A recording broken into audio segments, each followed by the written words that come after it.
and say hello to the man who saw the greatness first. Now the head coach at Georgia, Tom Crean, who was at Indiana, and before that, Dwyane Wade's head coach at Marquette.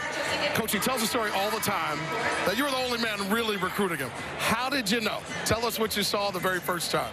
It was his personality. It was his humbleness. And you could see the talent. The fundamentals weren't there yet, but the talent was in there.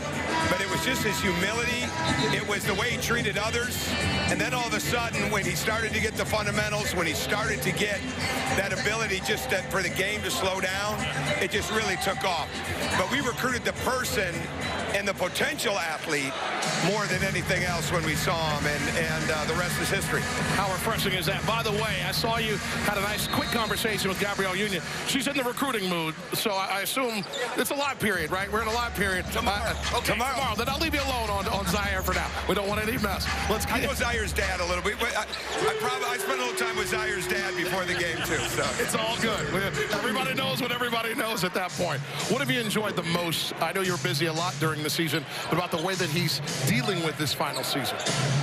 Two things. How high a level he's been playing at the entire year, and how when that ball goes up, he is all business.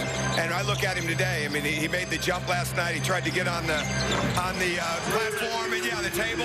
His knee sore. I was with him before the game. He's putting so much time into getting that knee right. He comes out here and he's doing fantastic. He's always been able to lock into the moment. The moment's never been too big since really probably his junior year in college. Yeah. You've had some great players over the years. I assume Dwyane still remains the greatest in the way that he's moved into this pro career. Do you find yourself wearing out some of your student athletes with stories about Dwyane? No, they want to hear him. Oh, there's no question. I mean, he's transcendent, right? I mean, people want to know. And now, after what Budweiser did with that commercial, if anybody ever has any question about what kind of human being he is, like I told him this morning, I said, that will live forever. I mean, that commercial, but that's what he's done. That's what he's meant to the game of basketball. But that's what he's meant to the people that he comes across, because ultimately you take all the gifts that he has, his gift of empathy and really caring for people are the greatest traits that he has. Magnificently said. Before I let you run, one more basketball thing.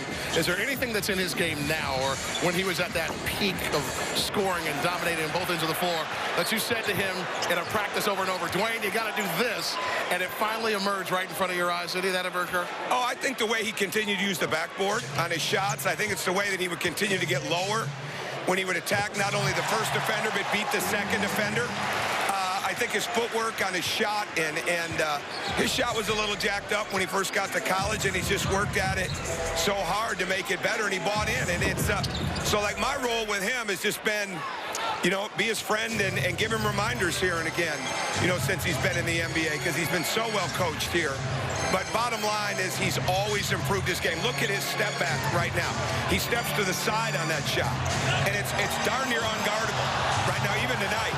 And he's always been adding to his game. It's a great lesson for anybody that plays. No matter how good you are, no matter how great people think you are, there are always things you have to do to get better. And he has lived that.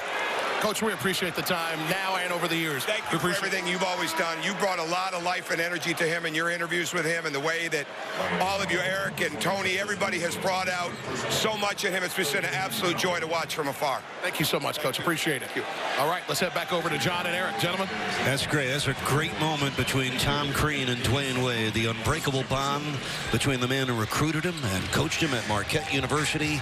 They went to the Final Four together in 2003.